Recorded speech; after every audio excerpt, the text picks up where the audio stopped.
Live everywhere. Daily Co's Radio on netrootsradio.com presents David Walton. Kagro in the Morning Show.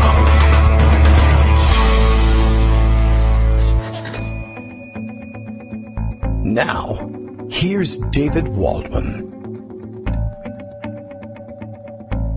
Hey, good morning, everybody. How you doing? It is Tuesday, September 6, 2016. I forgot one of the things I need to do at the beginning of the show is to bring the microphone close to me so that I can speak to you through it, but I've got it now. We're ready to roll. This is our first show back from Labor Day, although I hope you enjoyed. I pre-taped a show for you. I felt like mostly it was the stories on Friday, even though I only got to one of them. Well, I got to two stories about the one story. So I suppose that's multiple stories. So compelling, I literally just couldn't put it down on Friday, and then I thought about Monday and said, while I'd like to have the day off to run around with my kids and let them Pokemon, essentially, is what we did with the day. But I wanted to have that time, so I thought I'll indulge my interest and continue reading it and provide you with a Monday show. Hope you enjoyed it. If you didn't hear it yet, you can find the podcast for it, as usual, on our Daily Coast Radio page. You can find it at our newish YouTube page. We've begun using YouTube, despite the fact that there's no video attached to it. There's audio, and it's an easy way to pick the program up, podcasts up, while you're mobile.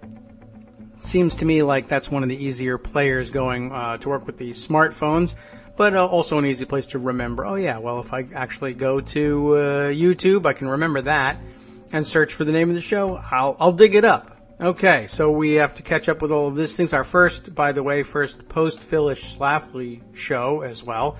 I am reminded by notes in the background from Justice, always vigilant, telling us, well, not only whether or not our program is on the air, but occasionally informing us who died. So, yeah, that was big news yesterday. Not a Phyllis Schlafly fan, per se, although a lot of people were taking note, at any rate, of the, she did have fabulous success for a crappy position with which we disagree very strongly, but she was an effective advocate for that, and I guess there's some lesson to be drawn from that. I have seen that brought up. And, there's an awful lot that happened over the weekend, most of it relatively inconsequential. I think the press got their press conference out of Hillary Clinton. They were invited on her campaign plane and fairly bursting with fantastic and insightful questions. I believe they asked her how her Labor Day weekend was going and whether she was ready. I think she probably said she had a good time and that she was ready. That would be my guess.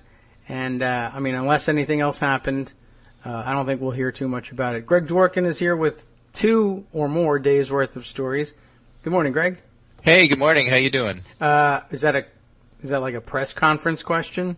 Okay, I'm doing well. I think you've probably been following me around for a year, I'm okay. My defibrillator vest is working. Oh, that's good. Whatever. Okay. Yeah, thank you, though. That's a great question. I could see why you were so mad not getting a chance to ask it. Well, I've been waiting to ask it for a long, long time. Sure. Well, now the trouble is you have no access. Yeah. You can't get close to me because I am busy talking to people who are paying for this race.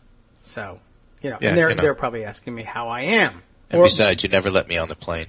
Right. That's the thing, and we should make a podium for her that she wears like one of the old cigarette girl boxes that they carry. And so it's just a strap around her neck, but it has the presidential seal on it. It looks like a podium. And right. She'd be like, it's a constant press conference, this whole thing. If memory serves me, and it may not, I think Barbara Walters actually had one of those pictures when she was younger. Oh, yeah? With the cigarettes in it and everything? Yeah. Well, good. You got to start somewhere. Sure. Many people did. Phyllis Schlafly may have, for all I know. Right. She died. She did. Congratulations that's known to her. At this particular point in time, right? Right. So I have an interesting piece on that I want to pass along. And it's from she also passed along. Kevin Kruse, yes, who is a historian who actually studies the conservative movement.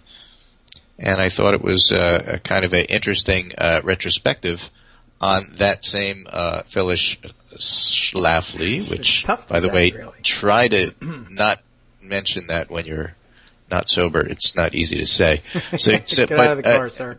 What he wants to do, I think, is point out that as obnoxious and as difficult as her positions were, she nonetheless should get some degree of credit for her ability to organize. So he writes on the late Phyllis Schlafly and her effective organizing against the ERA amendment, which she's most famous for. Yes. And goes like this. Even if you hated Phyllis Schlafly's politics, you should still look to her life for an impressive model of effective political activism. All right. To take her most famous work, the Equal Rights Amendment seemed a sure thing when Congress sent it to the states in 1972. This is, of course, a tweet storm, but not super long one. So pretty good and absolutely worth doing. The first state ratified the ERA within an hour. 5 more in the next day. By the end of the year, it had been ratified by 22 states. And with both national parties effectively aligned behind the ERA, fighting it seemed a lost cause, but Schlafly decided to do so. Sure. Why not? Against the odds, she worked to unite housewives of different faiths in different regions in an amazing coalition at the grassroots. Her group Stop ERA, Stop Taking Our Privileges, shifted talk from simple equality under the law to a messier debate about gender roles. Their tactics, such as bringing male state legislators homemade baked goods with notes, might have seemed corny, but they worked. Schlafly and her supporters did the hard work of organizing at the grassroots, forming coalitions, lobbying state houses, and winning votes. And because they worked hard and focused on the drudgery of state and local level politics, Schlafly's forces stopped the ERA dead. To be sure, the courts and public ultimately embraced the spirit of the ERA, and even Schlafly lived to see it was a Pyrrhic victory, but nonetheless, Stop ERA amounted to a major victory at the time, and notably set the course of the culture wars over the next decades.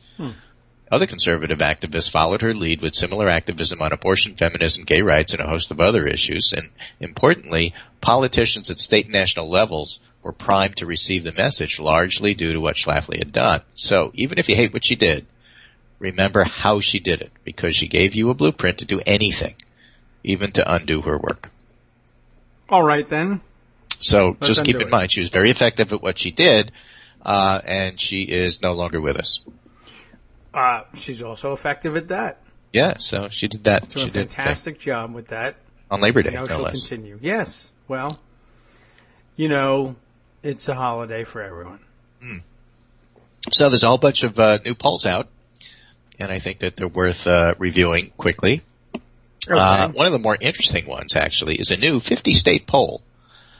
What Washington Post did is they hooked up with SurveyMonkey to make it affordable. And keep in mind, it's kind of new. They've not done this before. And also keep in mind that they were in the field for a month. You know what it costs to feed that monkey for a month? Yeah, if they keep typing away, pretty soon they get Shakespeare. Well, they didn't get Eventually Shakespeare, but then you get a new 50-state poll.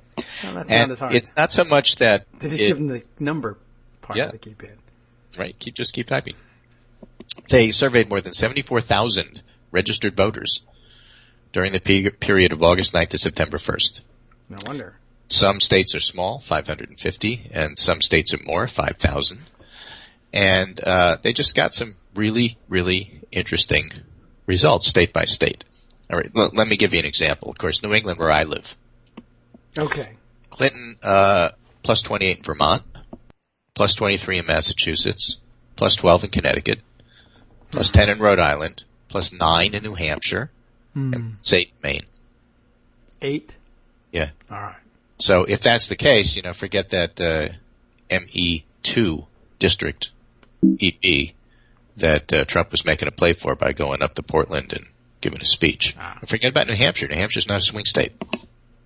Okay. New Hampshire is solidly blue this time. Yes, by That's where 9. Bernie was yesterday.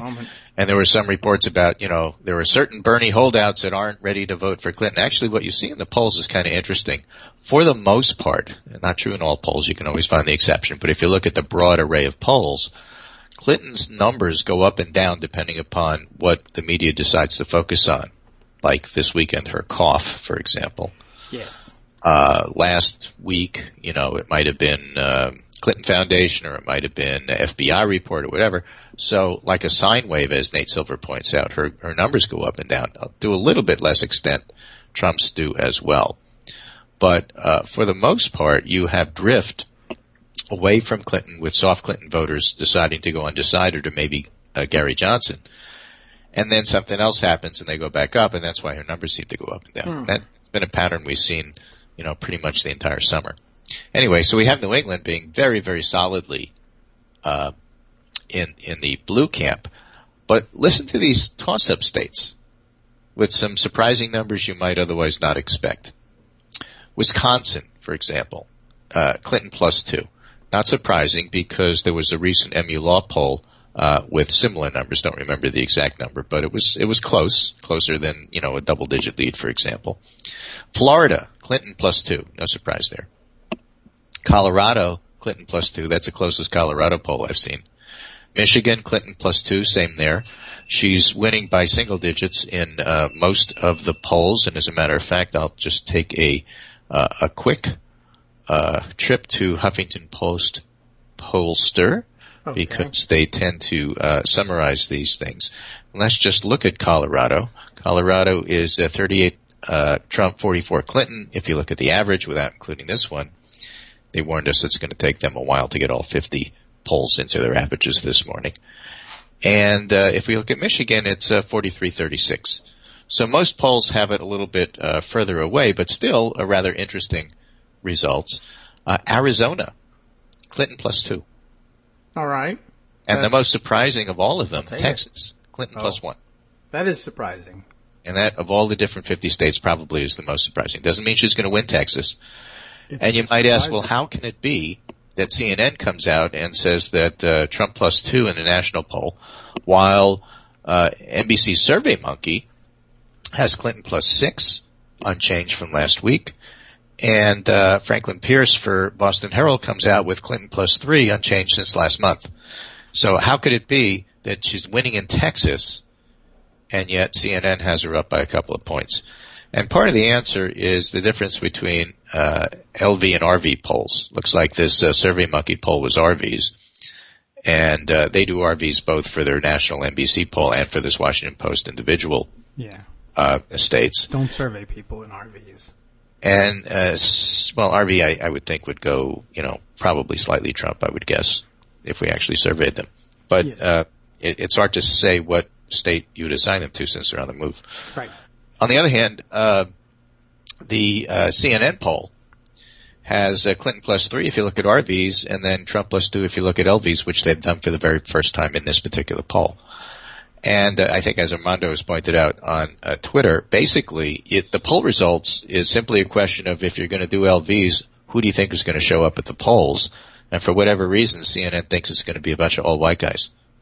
Well, they will show up. They will, but, it seems to be a little bit heavily weighted in that direction. I'm not into unskewing the polls. It is what it is. Just take it for what it's worth. And realize that if Clinton were up 5, sometimes you're going to get a poll that says +8. Sometimes you're going to get a poll that says Trump +2, because that's just the variation that you see, and just leave it at that. But I think the bigger picture is in that Washington Post survey of 50 states, because they find some really interesting things. For example, if you look at four-way ballots, including Libertarian Party Gary Johnson and Green Party nominee Jill Stein, you get a slightly narrower Clinton advantage, but Stein is not on the ballot in all states. Wow. It's like Johnson will be. So you got to figure that. Well, one of the things that the poll finds, looking state by state, is that Johnson is really strong in the West. That is his region. True. He's in New Mexico, 25% of the vote goes to Johnson. Yeah. And in Utah, it's 23%, with Trump only getting 29%. That's Utah. Which is fascinating. Yeah, I don't know if I would have guessed that even, but okay. Colorado and Iowa, he gets 16. So if you're looking to say, well, why is Colorado and why is Iowa, why are those two states so close? That's because in those states, people have decided in this particular poll will think about Gary Johnson rather than Clinton. Now, does that hold right up until Election Day? Unclear, especially unclear if Johnson doesn't make the debates, which start on September 26th. He's got to have better polling to get there, and so far he's not getting there. All right, well, yeah, I mean, not much of a path, but okay. So interesting. The lay of the land is that things have probably tightened from a 5 to 6 point Clinton lead to a 3 to 5 point Clinton lead, depending upon which pollster you're looking at. Some polls say it really hasn't changed at all. I mean, even the LA Times a USC poll, which favors Trump, is now tied today. The UPIC voter, which favors Trump, has a Clinton 3-point lead. And that's actually, both of those are trending Clinton over the past couple of days. So again, it's almost a little bit more than 60 days left. We'll get some more polls, but I think that the differences also between the live voter polls and the computer polls tend to be a 2-point difference, with Clinton doing better in the live voter polls, which is of all of that quite interesting. And since you have 50 states, you can pick the state that you like to look at the most, or where you live, and take a look and see where you're at. Virginia, for example, has Clinton +8. Okay. Be your state, so. Yes. Well, it's +7 if they don't count me. Right. I don't know if they did. Did you take this poll? No. There's a point right there. So 9. Anyway, the other thing that's interesting in the 50-state poll, of course, is the continuing differences between racial lines. On average, Clinton does 31 points better among non-white voters than whites. Trump does better among white voters and non-whites. No surprise there. But across all 50 states, Clinton does 14 points better among women than men. Trump does 16 points better among men than women, but more women vote than men. Clinton is winning among women in 34 states and close in 6 others. Trump leads among men in 38 states, is tied in 6. College-educated voters is the biggest problem for Trump, and if he loses, of course, the 2 reasons that Trump will point to in terms of losing, or he would if he were actually doing analysis, would be non-white voters and college-educated voters. In 2012, white voters with college degrees supported Republican nominee Mitt Romney over Obama 56-42, and Romney won with 59% among white men with college degrees, 52% among white women with college degrees. But in this campaign, among white college graduates, Clinton leads Trump in 31 of the 50 states, and 2 are about even. Trump leads among college-educated whites in 13 states, all safe Republican states. So if there's at least 100 white college-educated women in the survey, Clinton leads Trump by double-digit margins in 37 of those states, and about 23 points among white women with college degrees. Okay. All right. So again, Romney won white women with college degrees. He got 52%. But right now, Clinton is crushing him. Okay. Clinton's 19 points better among white college graduates than whites without a degree. And the problem is that basically he's got to get white high school or less educated voters to turn out in proportions way over previous elections, and way over what many analysts think actually is possible in those individual states, while Clinton has to not turn out her group. That's the only way that Trump wins. Yeah, 2 unlikely things. I guess that's one of the difficulties with doing your very, very best among people with the least education, and that tends to show in turnout. That's why they're not often counted as likely voters, and I guess why he's doing better with RVs. They're not even all that great at registering, to be honest. Right, and so that's part of the problem, and that's part of the reason why I still am a little bit leery about taking likely voter polls at face value. I'd rather, like CNN did, which I'm very happy about, they at least gave you the RVs as well as the LVs so that you could look at them together and get a sense of what's going on. Just as an example, if they've done registered voters, and listen to Clinton's vote total since June. Okay, June 16th, 42%, July 13th, 42%, July 22nd, 39%. That's a poll that had Trump up by 5. So this poll has had Trump up in the past. July 29, 45%, September 1st, 44%. And today they switched to likely voters. So they have Clinton getting 44% of registered voters today, and among likely voters, she gets 43. So her numbers have stayed fairly steady. On the registered voter side for Trump, going back to June, June was 38%, July 37, and the July 44, July even further 37, in September now 41. And then if you go to likely voters, Trump pops up to 45. So the registered voter numbers are a little bit volatile, but Clinton's numbers have stayed fairly steady. It's Trump's numbers that go up and down, and in their model, in their likely voter model, all of a sudden there's more Trump voters because there's more white voters than you would expect.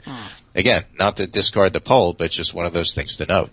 Yeah. Other people don't model it that way, and other people aren't adding likely voters yet. So you get different numbers.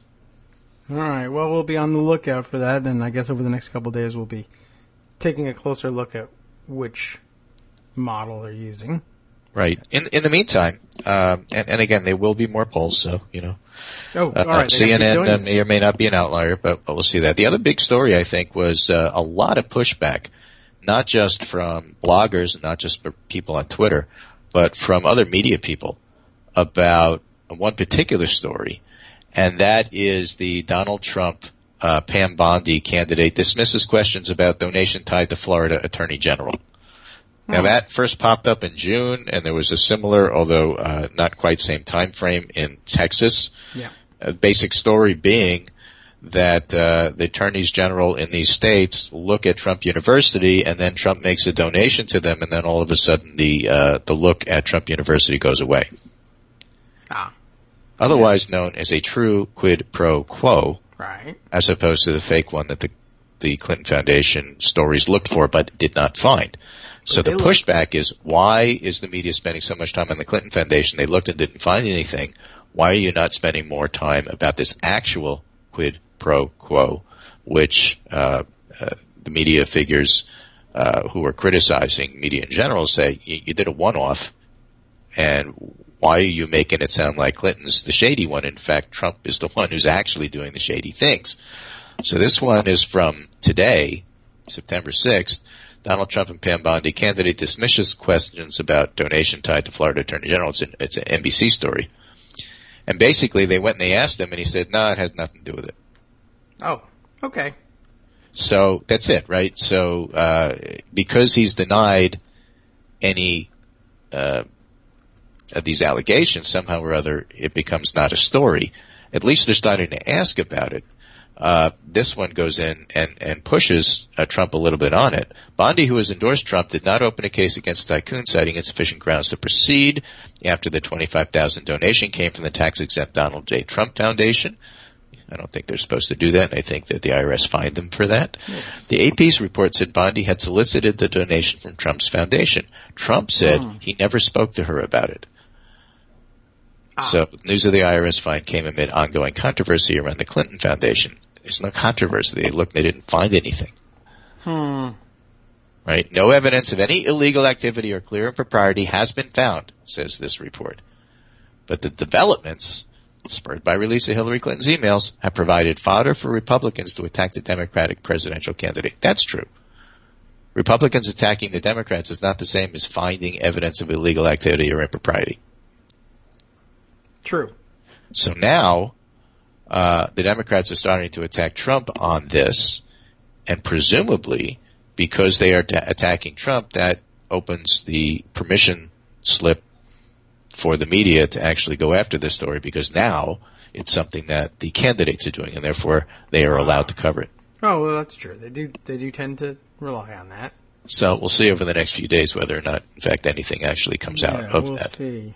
I've seen a lot about this over the weekend. It was kind of annoying, actually, to say, this is known. How come? Why? But okay, I'll take it. When it happens, it happens. And I'm glad there's some more attention to it. I think, by the way, I think this is a refinement already on the relationship between them. I think he came right out of the box with, I don't know who she is, I never met her. And then they published photos of the two of them together. Right. As frequently happens with him and women in general, really. Right, but that allows them to really go after it a bit more. Yes, so hopefully they. Oh well, I never talked to her. Well, although she did say she solicited it directly and personally. Well, that's because he's a serial liar. Right. And actually, I'm on the lookout for this piece. I wish I had. I don't know how I didn't put this thing aside. But yesterday, somebody tweeted a piece, and I clicked through and I read it, and I said, "Wow, that's interesting," and that was it. Now I can't dig it up again. But somebody who has covered him for a long time, even before he was running for president, who said that basically the distinguishing characteristic of covering Trump was that he routinely denied very basic and very obvious and very trivial facts about what he was doing, what he was up to, what deals he had made. It was things like they would get press releases from someplace that said, we've been bought by Donald Trump and he's going to be down here on Friday to announce the sale. And they'd call and say, just confirmation that you're going to be there and that the sale's been made. And he'd deny that the deal was made 3-4 days before a ribbon cutting, when there was zero advantage to doing so. He was just, it seemed to be a managerial technique for him. He would just deny trivial garbage to the press that everybody knew was true. So that's it. I thought that was an interesting take. Not interesting enough to make note of it. If anyone has seen it, please send it to me. I'm searching for it all day. So here's an interesting piece. This is from WGBH by Dan Kennedy. 5 reasons on why the media are piling on Clinton and giving Trump a pass. And the headline pretty much summarizes what I was trying to say, because there's lots of people who think that that's exactly what's happened. And not just, again, bloggers and activists and partisans, but also media. So Dan Kennedy writes, here's some reasons why. Paul Krugman had an article criticized the New York Times for doing that very thing. And David Fahrenthold, to be fair, is the one who really brought in the Washington Post a lot of this illegal campaign contribution stuff to the fore, because he's been following Donald Trump and his contributions. He was trying to get a sense of how much has Donald Trump actually given to charity. And he called over 300 charities and basically documented the fact that he really couldn't find a lot of situations where this actually happened, including those situations where the Trump campaign claimed it did. You may recall earlier in the year, Trump promised to give money to veterans. Turns out he didn't. And then under pressure from the media, had to make a sudden $1 million contribution, something along those lines. It only happened because the media was following it.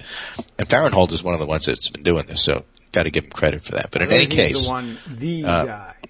Yeah, well, that's the reason why it's back in the news. Yeah. But in any case, here's Dan Kennedy's take. First of all, there's an institutional bias toward balance. Washington press corps is overwhelmingly liberal, and as you can be sure, will vote almost as one for Clinton. But as Eric Alterman argued years ago in his book, What Liberal Media, the way liberal reporters convince themselves they don't let their ideologic beliefs interfere with the coverage is to bend over backwards to beat up on liberal politicians. That's one reason. Number 2, Trump fatigue. Once a candidate has mocked a disabled reporter and viciously attacked Gold Star parents, where else is there to go? I think the peak moment of anti-Trump coverage occurred after he criticized the Khan family who lost their son. The press and public were repulsed. For all Trump had said up to that point, it represented a nauseating new low. But the media has been covering and over-covering Trump from the moment he announced his campaign in 2015, and they dwelled on every hateful moment, from his mocking of McCain's heroism as a POW to his hiring of a notorious white nationalist as a CEO. The press is tired of Trump, just as the home stretch is getting underway. And number 3, a sense it's over.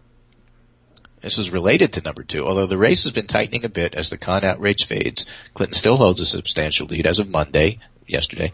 The New York Times statistical model showed her with an 86% chance of winning, 538 at 72. Given that the electorate is highly polarized, there's very little chance that Trump's going to win. As a result, the media may already be moving on, attempting to hold the likely next president to account while paying less attention to the shortcomings of the loser. Yeah. And actually, I would buy that. That definitely has a feel to it. We're doing our job. We have to. After all, she's going to be the next president. Of course we have to look this close. What about the other guy? Well, he's not going to win. Who cares? Yeah.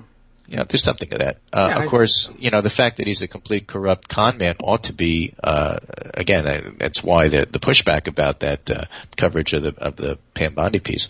Number 4, the media want a horse race, and Kennedy says, I don't buy this. Although I do think many reporters think in terms of evening out their coverage for purposes of fairness and balance, I don't think they do it to create artificial competition. I say that as someone who's been a working journalist, either full or part-time for 40 years, and who's been reporting and writing about the media for more than 20. Take it for what it's worth. They're not trying to make a horse race, he says. That's really not the reason. And then number 5, the press despises the Clintons, and the Clintons despise the press. This is actually true, he says. I don't think it explains why most journalists are ignoring Trump's illegal campaign contributions, or have become so caught up in their "if there's smoke, there must be fire" coverage of Clinton's emails or the Clinton Foundation. I think the first 3 reasons are sufficient to explain those phenomena, but there is a danger in treating the media as a monolith. Of our 2 leading newspapers, the Washington Post has done a better job of avoiding false balance than the New York Times, but there's countervailing examples in both papers. And then he talks about how CNN sucks, which is true.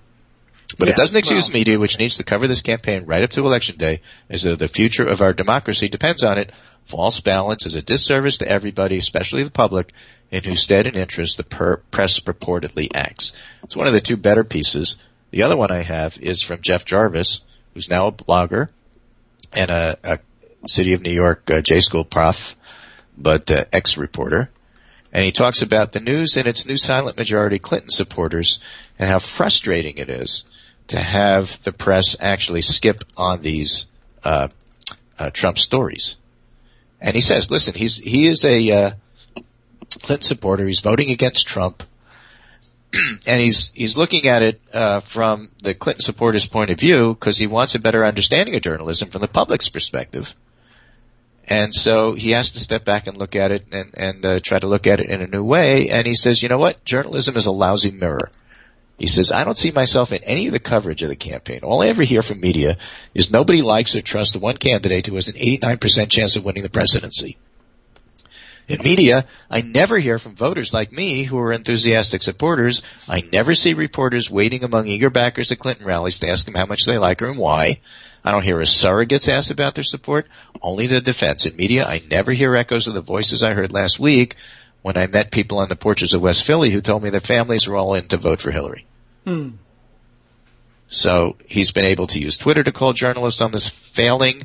When the Post's Chris Eliza labeled Clinton a deeply flawed candidate once too often, I tweeted a challenge, and to his credit, Eliza answered. He said polls show 2/3 of Americans don't trust her, but compared to whom? 4/5 of Americans don't trust, journalists. Yeah. But media keep hammering again and again on how untrusted Clinton is. Couldn't that become a self-fulfilling prophecy? Yes. I suppose it could. So he just points out that's the case. Also, the news chases squirrels, calls them rabbit, and then shoots them. No. Every damn day, news organizations scan the horizon for any distraction they could call a scandal. Squirrel! Finding none, they just dredge up yesterday's roadkill, repeat it all again over and over, asking the same question, raises question, casts a cloud, there's a shadow. Oh, yes. That are so obvious as to be rhetorical, but that nonetheless fill hours of airtime. I added those last 3 because he didn't, but that's really what you hear. Is Hillary Clinton a bigot because Donald Trump says so? They ask. Did TV's anchors even consider what an insult that is to the 91% of African-American voters who support her? Can't our commentators see Trump's trick that he projects onto Clinton every failing of his own? He's crooked, so he calls her crooked. He's unhinged, so he calls her unhinged. He's a bigot, so he calls her a bigot. And the press treats each new attack as news to be debated. Seriously? I know I'll get scorned for this, he says, but I say Clinton's email scandal isn't a scandal. It was a mistake. Yes, I believe she never knowingly sent classified information.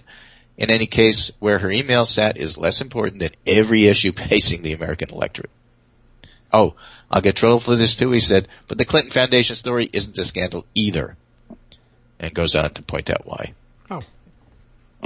Well, and then he also adds, journalism doesn't inform. Journalism is failing the nation. And this election is the proof.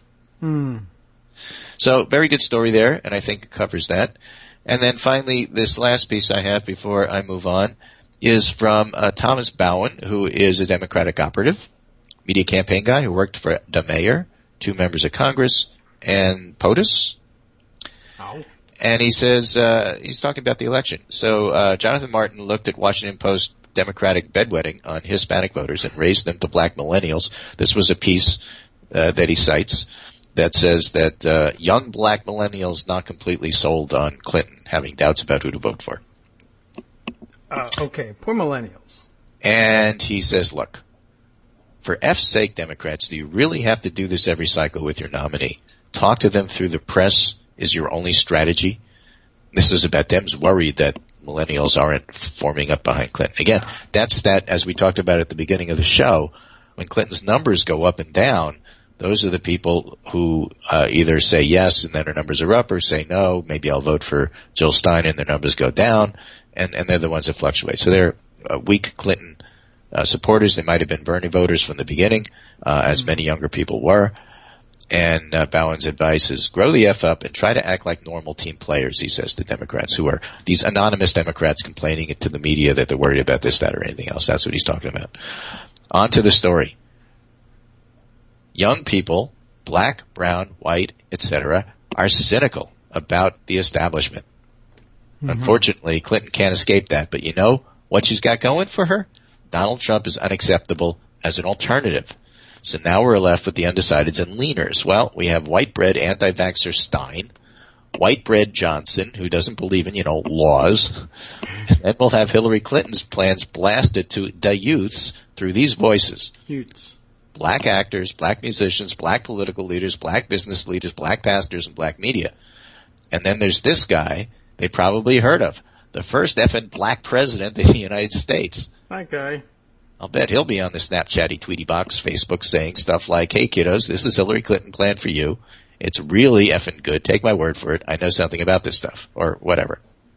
I'm sanitizing this for radio broadcast. Ah. Whatever the focus group, poll, internet, meme generator says to say to them. And then the peer pressure kicks in and everything is dandy. Team D won't do whatever they're scolded to by Bernie remnants throughout the media, because the adults realize that white Vermont senator's ideas aren't what inspired the kiddos. It's that he wasn't the goddamn establishment. I say again, the kids no likey the establishment. So to review, stop worrying. Trump's a racist, Clinton has good ideas, and this Obama guy's going to tout them. By the way, if I see another piece about enviro, labor, gay, trial bar, choice, or whatever group which needs attention from Democrats, I guess we'll do this all again. And he gives that with the hashtag of Bowen tweets at bedwetters. Now, as you know, one of the many frustrating things about being close observers at campaigns is you can always find a Democratic unnamed operative who won't go on record saying, I'm worried about X, Y, or Z. Because they always do. They're usually the people who weren't hired by the campaign. And as you read their unnamed, anonymous critiques of the campaign, you realize why they were not hired by the campaign. Ah. Yes. But, yeah, it's always an interesting game. Who's been hired and who has not.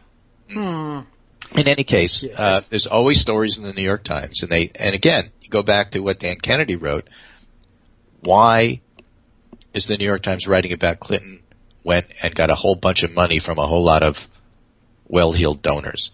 Why is the New York Times writing the next day about how Clinton hasn't locked up the millennial vote, including minority millennial votes? Why are they always talking about casting a shadow and raising questions, and questions need to be answered even though they've been answered? Why do they continuously talk about, and I guess they do have to set the clock back, about, when's the last time she gave a press conference? And I think Dan Kennedy has it right. The answer is she's going to win, and therefore they feel like it's their obligation to really study the next president. And I can't, fault them for that.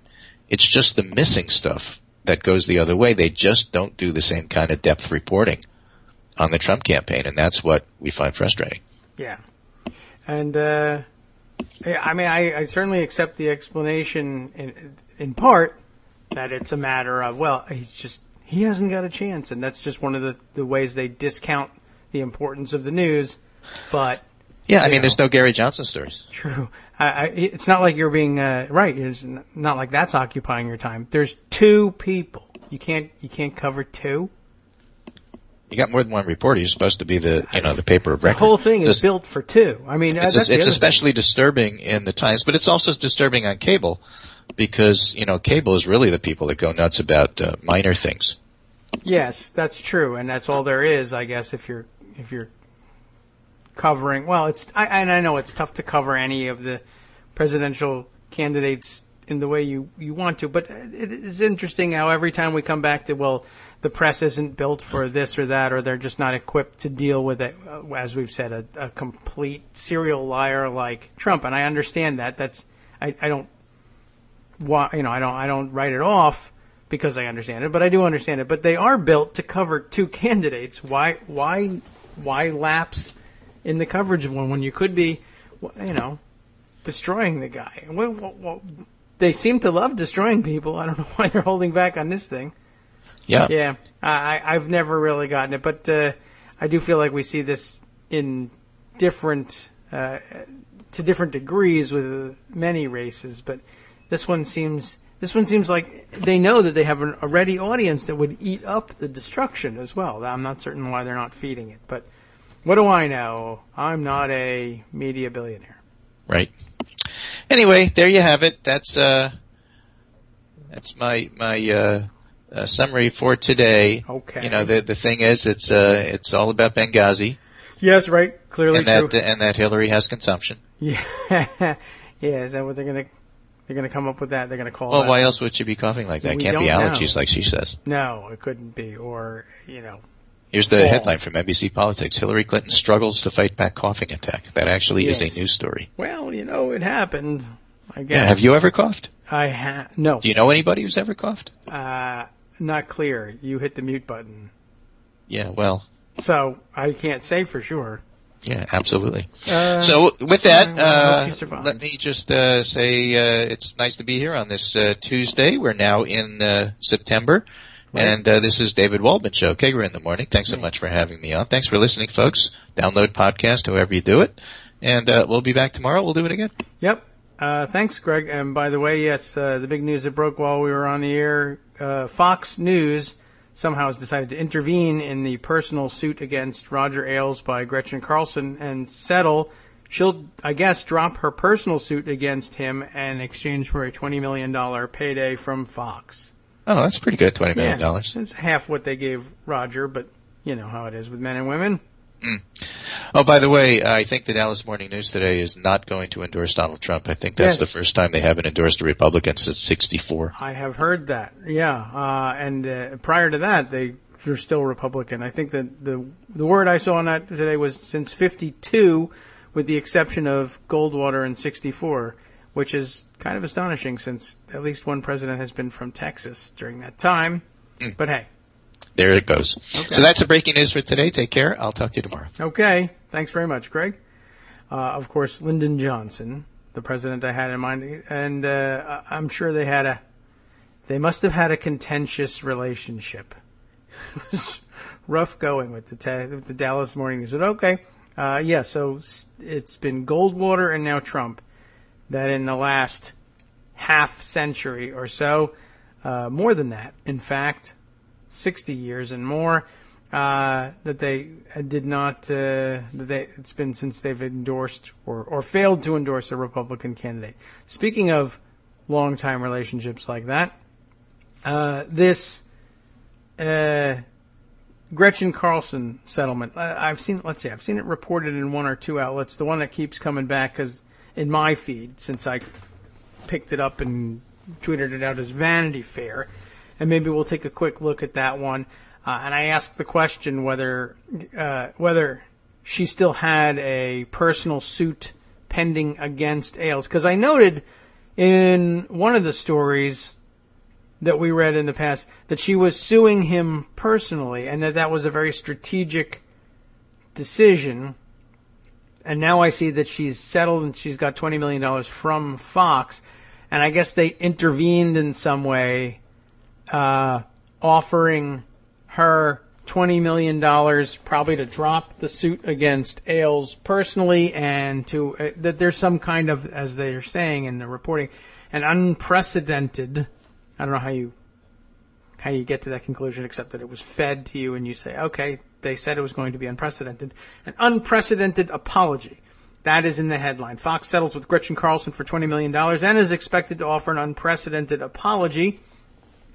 I'm not certain have they never apologized, so any apology is unprecedented, or what? What I'd like to know, and I think a lot of Twitter users would like to know, is if it will become official Fox policy to STFU about this whole thing, and or force the personalities who have spent their time since the case was announced smearing Gretchen Carlson and others who have alleged harassment. Will they have to come back on the air and apologize on air and say, I've been wrong about this the whole time? Speaking of the whole time, once again, I just want to stress something that I'm sure we must have read aloud in the article on Roger Ailes on Friday, because I talked about it all weekend. The fact that prominent Republicans, top Republicans at least, have known that Roger Ailes was a very dangerous sex predator since 1968 at a minimum. And that is to say, it was following the 1968 election, which means that it was known through the better part of 1968, which means that it must be rumors that were at least years old in order for it to have reached the level at which the Nixon White House post-election would have barred Ailes from a job in the administration. That, according to the reporting of whose was it? It's now I can't even remember it's Gabriel, but I can't remember his last name. Now, is it? Dang it! I got to bring up the pocket, so we'll make sure about that one. So, one, it's been a known fact, or at least there's been a known warning that was enough for the Nixon administration. Which, by the way, how amazing is it that what do you have to do to be too disgusting for the Nixon White House? We're talking about with women in 1968. That's like actual Mad Men territory, where it was routine, run-of-the-mill kind of a thing to be predatory with young women in a professional setting. That's, holy cow. You had to make Mad Men era Republican white men who routinely did this stuff too sick to have you around. That's amazing. I don't even know what that would be like. And where is my... it's Gabriel Sherman. The name now rings up in my head here, but I still haven't found... This is a mystery to me. I know we read it, and I guess I didn't put it in Pocket, which means I really have to make sure I do that and archive it so I can find it easily again.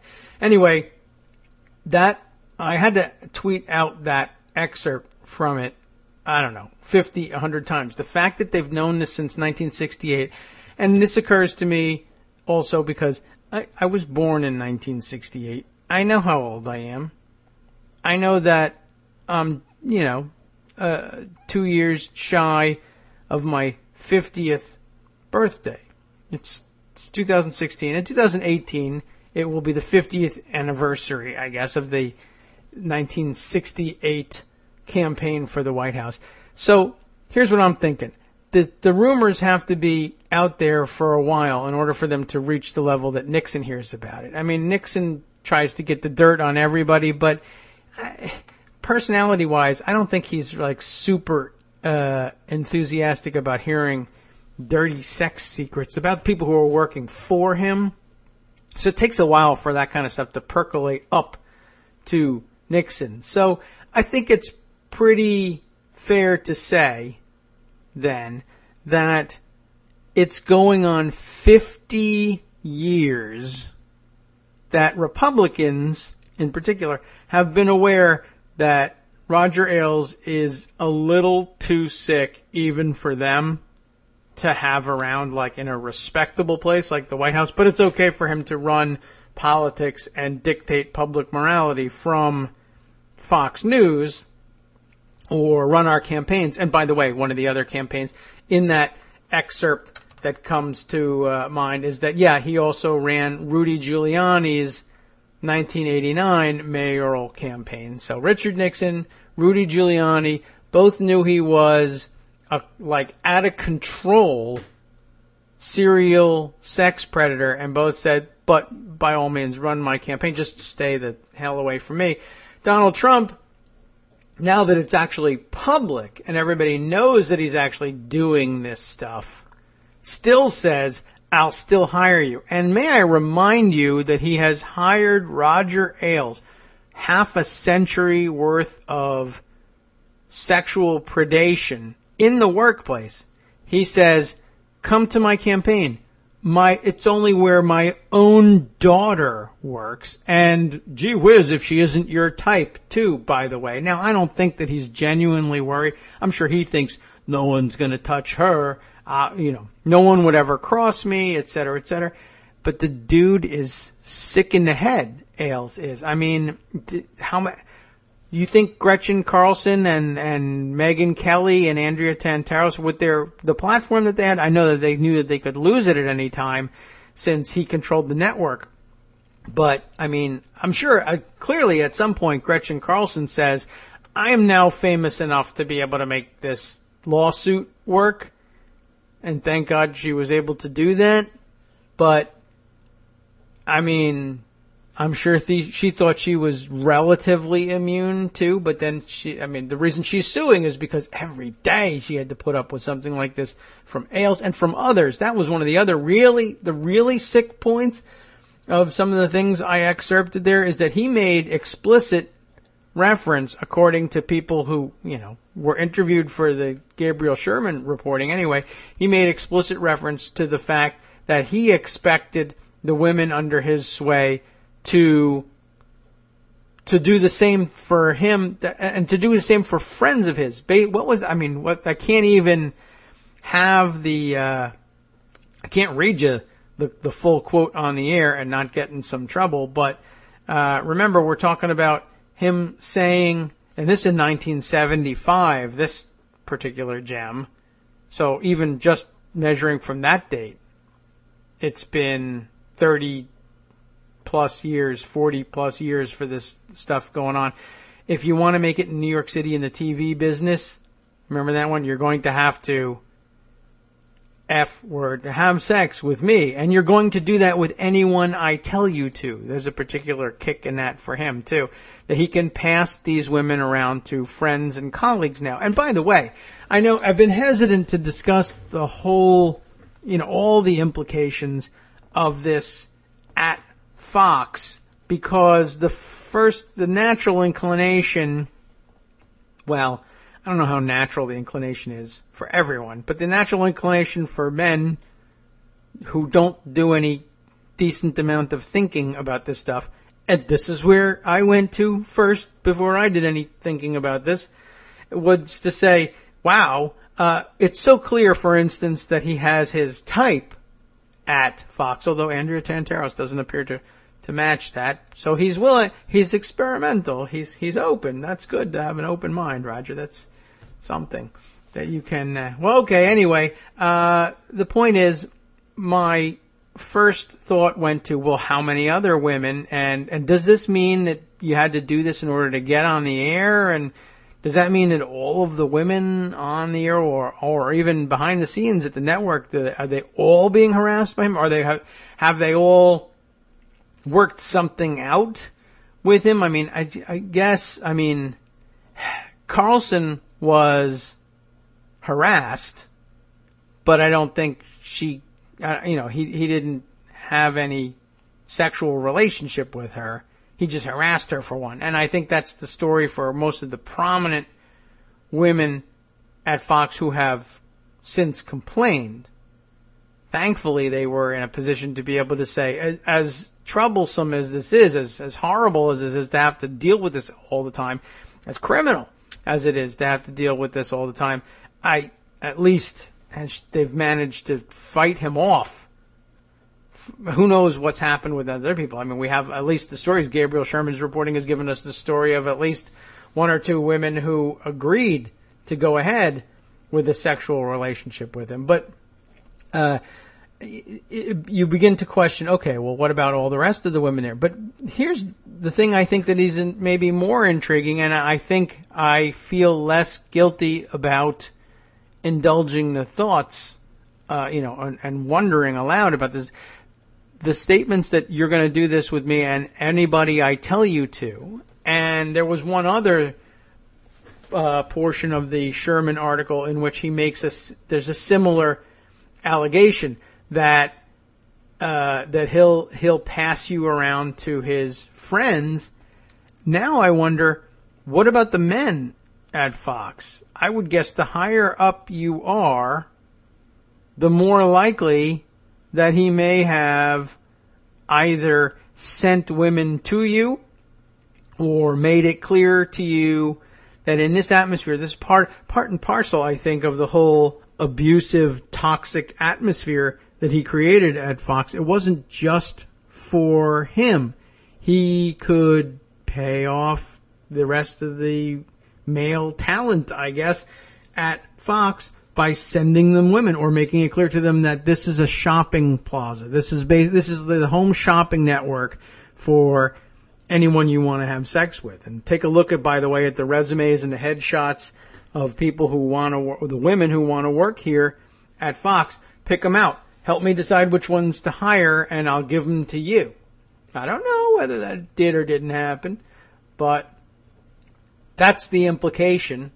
And it's an implication, at least, that takes my initial thoughts away from somehow casting doubts about the qualifications or the career paths of the women that are there. Let me think for a little bit about what it means about the men. I think I've put forward a theory that's worth thinking about, that every time I come back to this and say, he runs the place chiefly as a sex ring for himself and his buddies, and news is the byproduct. News is the byproduct that we sell it in order to make the money to keep this whole thing going. It does take money. Hey, running a sex ring is an expensive thing, I would think. It just cost Fox $60 million, $40 million for Ailes as severance, $20 million for Gretchen Carlson through a suit. And remember, she's only one of several women at Fox now who have said, I have also had this problem. So that'll be interesting. Carlson is, of course, the only one that I know of who made audio recordings of the sexual harassment. That couldn't have helped Ailes very much. And I guess then the big question is, so why does a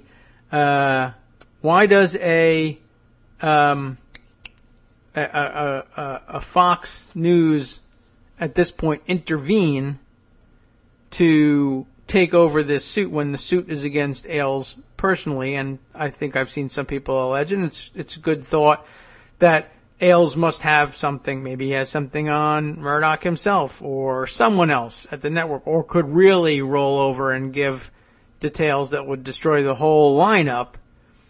Whereas Fox says, well, if we pay his severance, which really, why should they pay his severance, right? Ordinarily, in the absence of something like this, you say, you're going to cost me $20 million just to settle with one of three big-name newscasters from my network who say you harass me. You're a huge cost center. I'm not going to pay you $40 million. But it turns out that I guess they're interested in that. So $40 million to Ailes himself, and you get to keep that, and I guess you keep quiet about what you know, and $20 million to Carlson, and they still haven't dealt with Megyn Kelly or Andrea Tantaros. And also now I see the news is that the very day that this settlement comes out, Greta Van Susteren announces after 14 years with Fox, she also is out. She's leaving and handing the reins over on her show, and no one knows exactly why. and right in the middle of a big-time campaign and everything.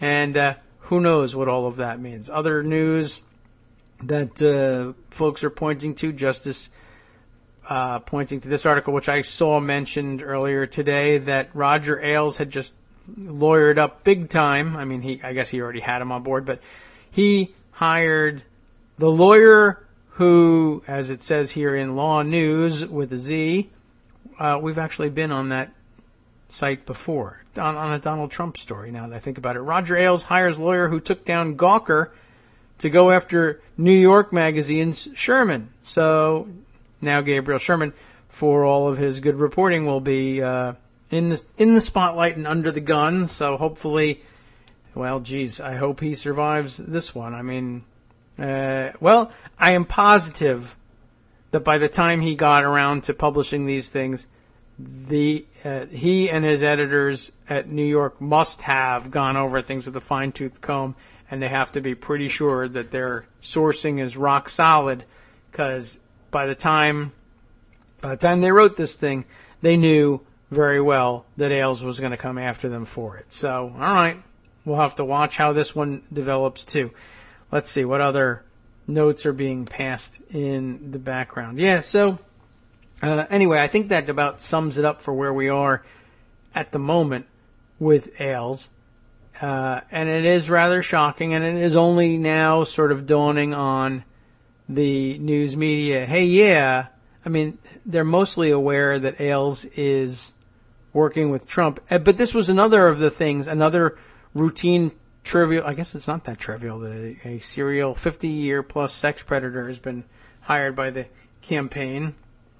So, I mean, it doesn't really qualify as trivial, per se, but again, something that Trump has denied. And I think just before the weekend, or maybe mid-weekend, it must have been just before the weekend, Rachel Maddow had Kellyanne Conway on the program and asked about that and said, so what's the story? Is Roger Ailes on the campaign, or what? Is it what, paid or unpaid? Is it formal or informal role? Does Roger Ailes have anything to do with the Trump campaign? And she sat there like face to face with Rachel Maddow and said no. And it seems to have pissed Rachel Maddow off pretty good that the next day there's video of Ailes getting off of the Trump campaign plane. It's fairly obvious. It's being reported everywhere. He's advising and coaching with the debates, which is amazing because, of course, they selected Chris Wallace, a now former employee of Roger Ailes, to moderate the third debate, and he's generating his own issues by saying, basically it's not up to me to call out lies in the debate. That's for everybody else to do. I'm just moderating the debate. I'm just happy to be here. But, that creates an issue. Is it a problem that his former employer, who employed people under pretty odd circumstances, we now know is the case thanks to the $20 million settlement, and thanks to Gabriel Sherman's reporting, we know that prominent folks at Fox and elsewhere that were in Roger Ailes' favor were occasionally offered the opportunity to shop for free forced sex from Roger's girls. But, whatever. That guy's moderating the debate, and your former boss, who may or may not have included you in one of the most ridiculous and explosive and disgusting sex rings in modern American history, is coaching one of the two contestants in that debate. Probably no problem here. We won't look any further into that. Okay, fine. But, yeah, that really seemed to piss off Maddow, right? Pretty well. To have Kellyanne Conway lie about something as clear and on the record as that. Yeah, he's got no role whatsoever. Let me just be clear. None whatsoever, formal or informal. Right, none. Okay, sure. Everybody's now reporting he's the debate coach. Why is that? I don't know. Although, as I said also on Twitter over the weekend, I suppose if I'm Kellyanne Conway and I know that Roger Ailes, serial sex predator, who has, again, a specific type, and wowie if Kellyanne Conway doesn't also fit that type. Where did she become famous again as a big-time media pollster, etc.? Oh, yes, Fox News. That's right. Anyway, it just so happens that now the boss, who may or may not have had anything with giving her the big break of booking her on Fox News all the time, is going to be around. And everybody knows that he has this type and he's predatory and he's kind of disgusting. I guess if I'm Kellyanne Conway, I deny it too. As long as I can, I will not acknowledge in public that that weirdo sex predator is going to be in my office every day. I think I would want to deny that as often as possible. And I guess, well, that was the first opportunity to do so. And I guess I'd want to deny it if I was Ivanka, too, because whatever. But as you know, they've already commented on that. What if, remember that Donald Trump and her brothers were asked, what if Ivanka was subject to that kind of harassment? And, of course, well, she'd take care of herself, but she could always quit and get another job. Well, maybe time to quit the campaigning and get another one. And you've got plenty. After all, I did see also tweeted out over the weekend, she made it plain to America, Ivanka did, that there was no way that her dad was sexist, at least not in the way that Roger Ailes is sexist, right? But no way he could be a sexist because, after all, she had been hired by him, and she's a woman. And so, therefore, there's no way, right? Is that not definitive proof? He can't be a sexist. He hired me. Of course, he hired you because you're his daughter, and that's a different story. And blatant nepotism, and there's nothing wrong with that kind of nepotism. I mean, hiring your son and daughter into the family business, and the business is all about him and his family. There's no particular problem with it. It's just not proof that he's not sexist.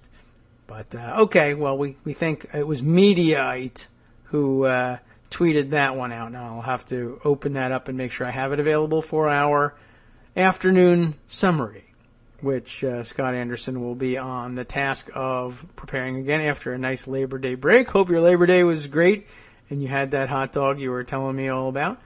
And wasn't that nice? I granted him Labor Day. I had this pre-recorded thing, and he offered, if you send me the recording of it, I'll do the summary as usual. And I said, now let's all take it easy, and the summary will just be this, ISDS. I read Chris Hanby's thing and David Dayen's piece, and that's all there is. I'd enjoy your day off. Well, Ivanka certainly did anyway. So we'll share that one with you. What else can we share with you to catch up over the weekend? Other things did happen. Let's see. Huffington Post has this piece this morning.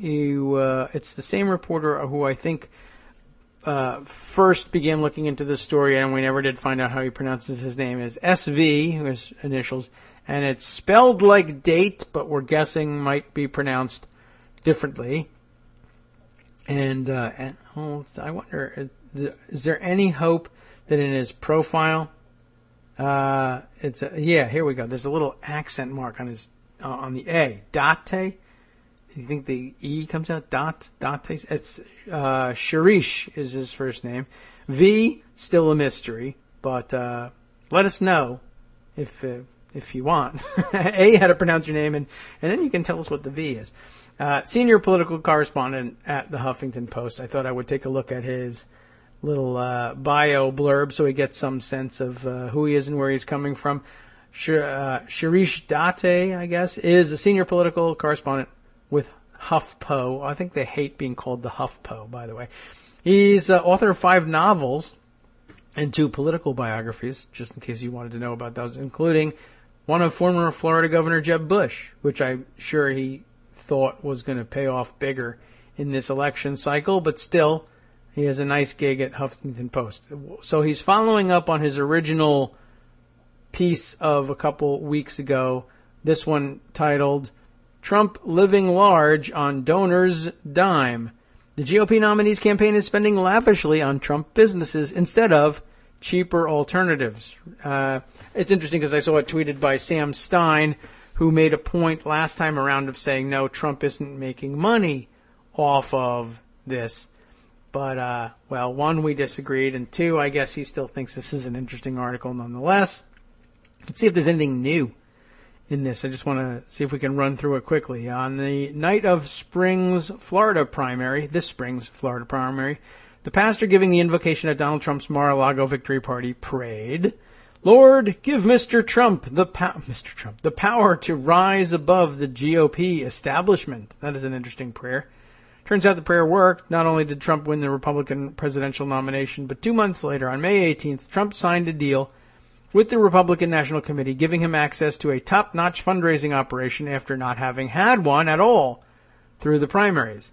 Same day, Trump's campaign, now set to receive tens of millions of dollars of other people's money, finally sent 5- and 6-figure checks to Trump's properties for events that happened months earlier, meaning that the GOP establishment had not only been defeated, it was now actually paying for that March 15th victory party, attended primarily by members of Trump's Palm Beach Country Club. In all, just shy of $1 million went out the door on May 18th. More than $600,000 of that went to Trump-owned businesses, with $423,000 of it going to Mar-a-Lago alone, which hosted the March 15th party, an earlier one on March 1st, and a news conference on March 11th. It is unclear from FEC filings what other expenses, if any, that payment covered. It's just listed as facility rental/catering, and the resort does not appear to have hosted any other campaign events. Trump's campaign would not provide an explanation. Had Trump chosen instead to hold those events at nearby West Palm Beach Marriott, he likely would have spent no more than $45,000 for all three, based on its estimates for catering, the number of people who attended his parties. Well, he spent 10 times that, $423,000. That's so weird.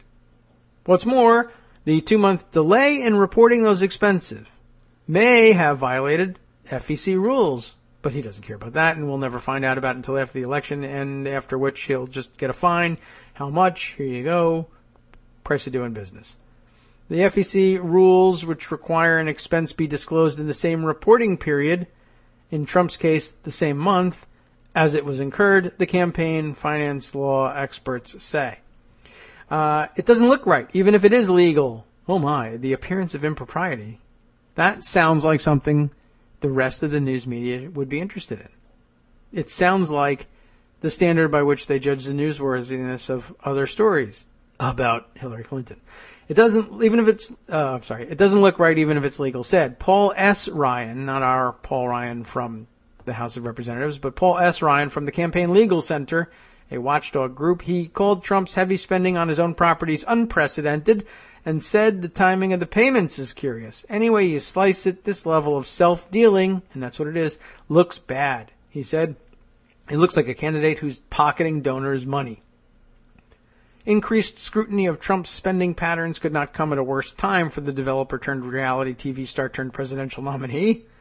Democratic nominee Hillary Clinton has announced that she and her party raised $143 million in the month of August, a figure that could dwarf the amount pulled in by Trump and the RNC. Both anti-Trump Republicans and RNC members supporting Trump said most GOP donors probably don't know the details about how Trump's campaign is spending their money.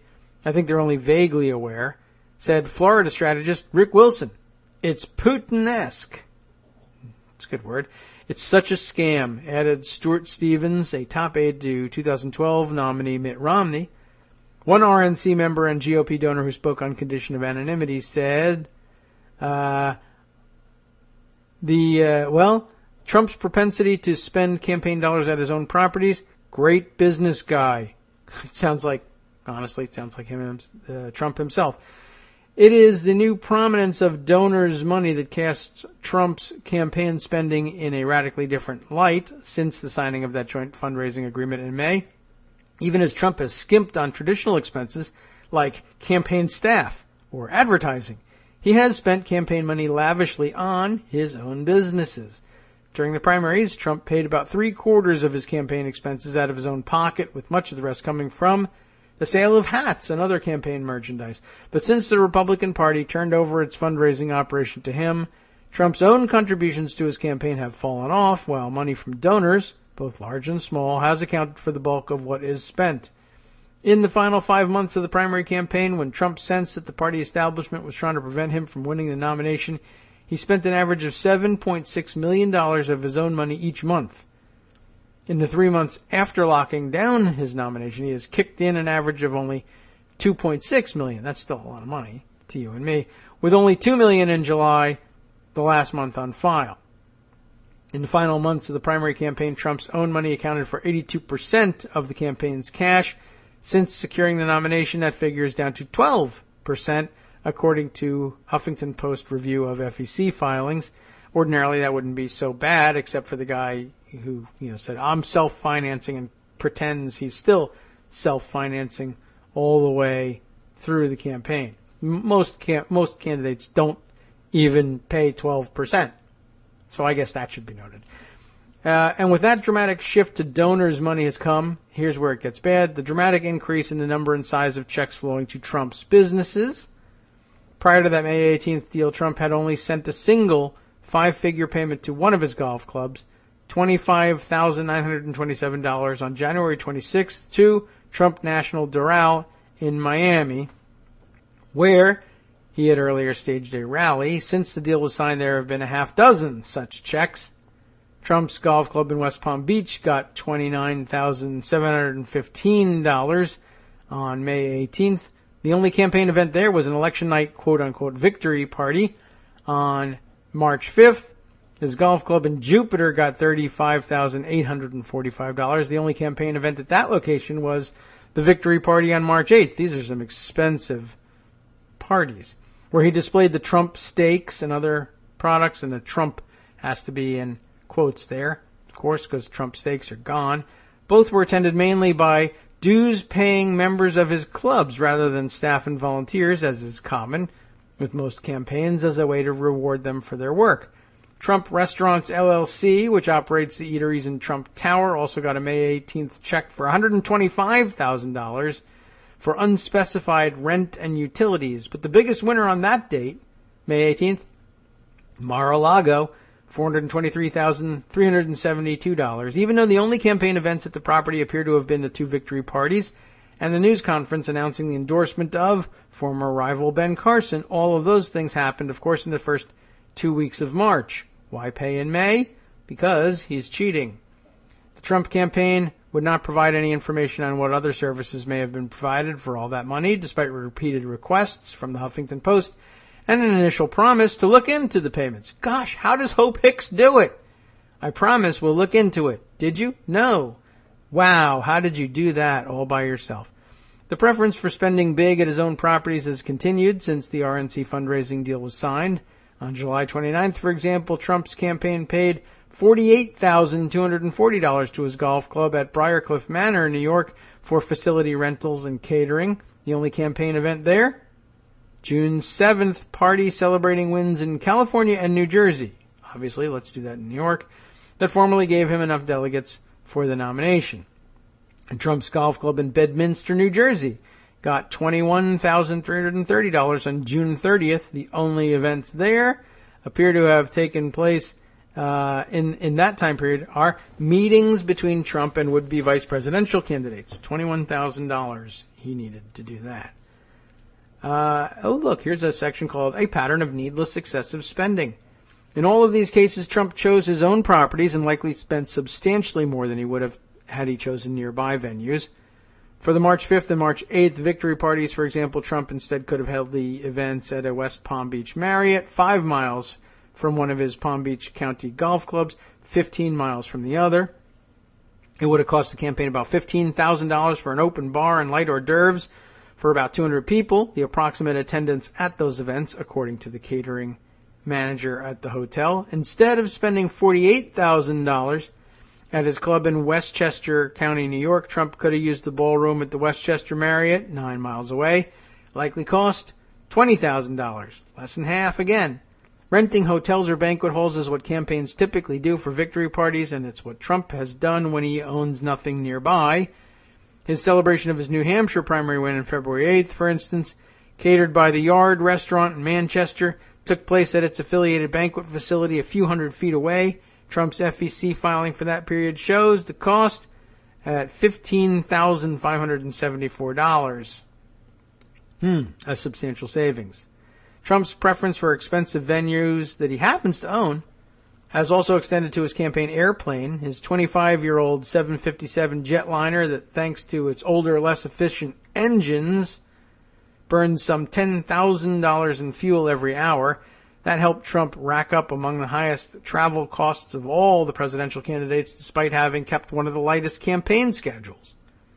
If Trump had used a smaller Cessna, his own, for instance, business jet, he does on occasion use that when his destination doesn't have a runway long enough to accommodate the 757, he could have cut his $5.6 million in private air travel costs in half. While general election candidates typically do switch to using chartered airliners, they have defrayed the costs by letting the traveling press corps fly with them and then billing them for their share of the expense. Trump, instead, has flown only with a few staff members, with the media flying in a separate chartered jet. Trump's fondness for returning to his Manhattan penthouse every night has also added to his expenses. Instead of staying overnight on a campaign trail, Trump has almost always flown back to New York, spending an average of tens of thousands of dollars in jet fuel rather than just a few thousands of dollars for a block of hotel rooms. Gee whiz. And, of course, each gallon gets that special markup for Trump charters, or whatever he calls his airline. Remember, he has a subsidiary that owns his airplane that charges him for its use, that then pays him as its chief executive. Yeah. It's a nice scheme. These large, needless expenses mirror the nearly five-fold rent increase that Trump began charging his own campaign for office space in Trump Tower in Manhattan, even as his campaign staff actually shrank from its primary season peak.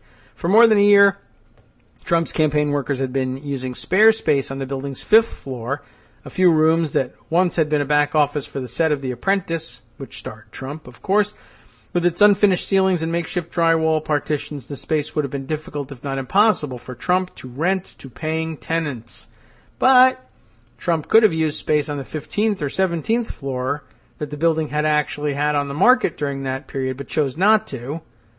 That is, until the RNC deal was signed. And at that point, the campaign moved into larger quarters, including the 15th floor, and ramped up its rent payments to from $35,500 a month to $170,000 a month. After the Huffington Post published a report about those rent increases, the campaign said that it had to up the rent because it planned to hire more staff in the coming weeks. But over the time of the rent increases, Trump's staff actually decreased before slightly increasing again. At the end of July, it still remained below its high point in March. In any event, Trump could have chosen much cheaper office space in New York. The going rate on his midtown neighborhood is $70 per square foot annually, compared to the $90 to $120 per square foot that Trump Tower charges. Or Trump could have gone to Queens or Brooklyn for his campaign headquarters like the Clinton campaign did.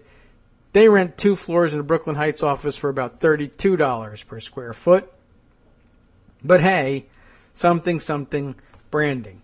But it's not supposed to be a branding exercise. But hey, what can you do? Republicans love to lavish money on their candidates, I guess. Maybe they really don't. I have a feeling they really don't. All right. I know there's more with that, where that came from. No, we can't cram in everything, but let's see. This one I think we'll save for another day, but I did raise some questions. Vanity Fair had this interesting one. Just a good question. And I might have to see how long it is. It might just have, it's so frivolous. But, I love to poke holes in the Donald Trump thing. Although, this pokes no holes. That's why it's a waste of time. Anyway, Vanity Fair has this piece.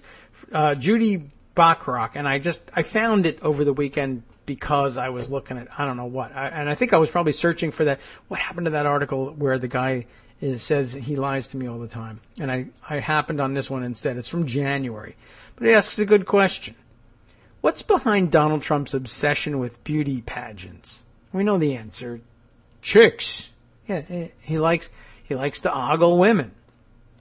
That's why he's obsessed with beauty. Well, yes and no. He likes to ogle women. That's clear.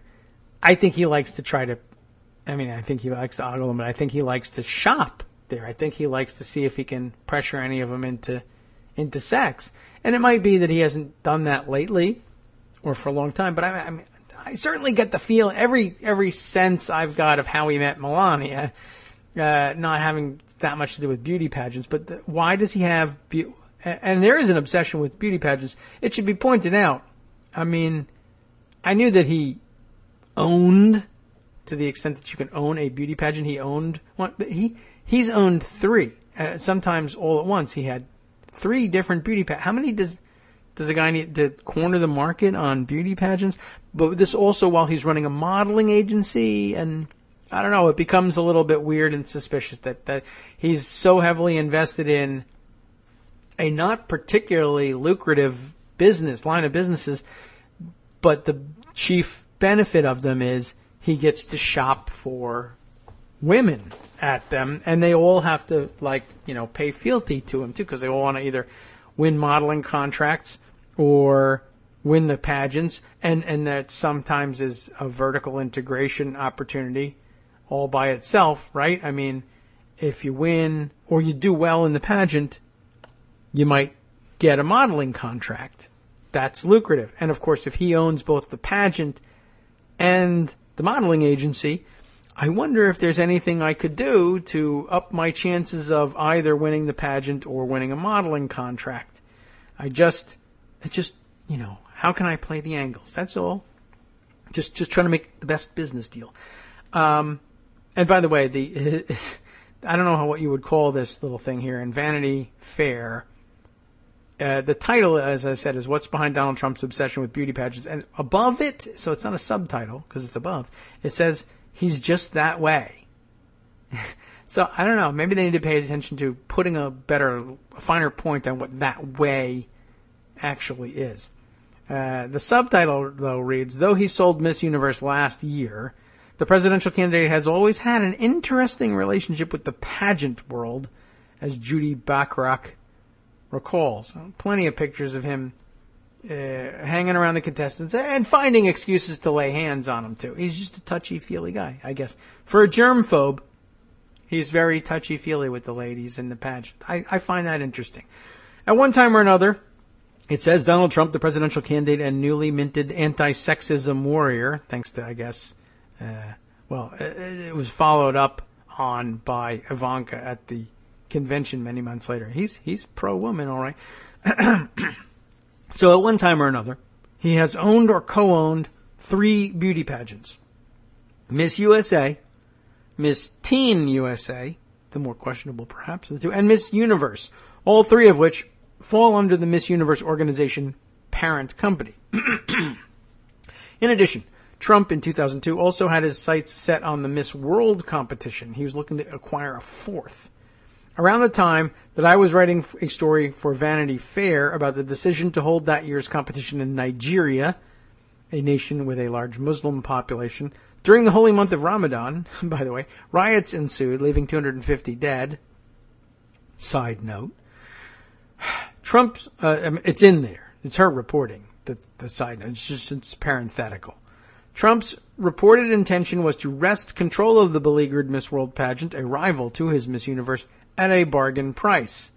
Every time I try to put my head up there in the U.S., Trump used to try and blow it off. Julia Morley, the owner of the Miss World organization, told me 13 years ago. He actually took action against me for having a Miss World USA. I phoned Trump for his response back then. He blithely refrained from denying Morley's allegations. Quite the opposite.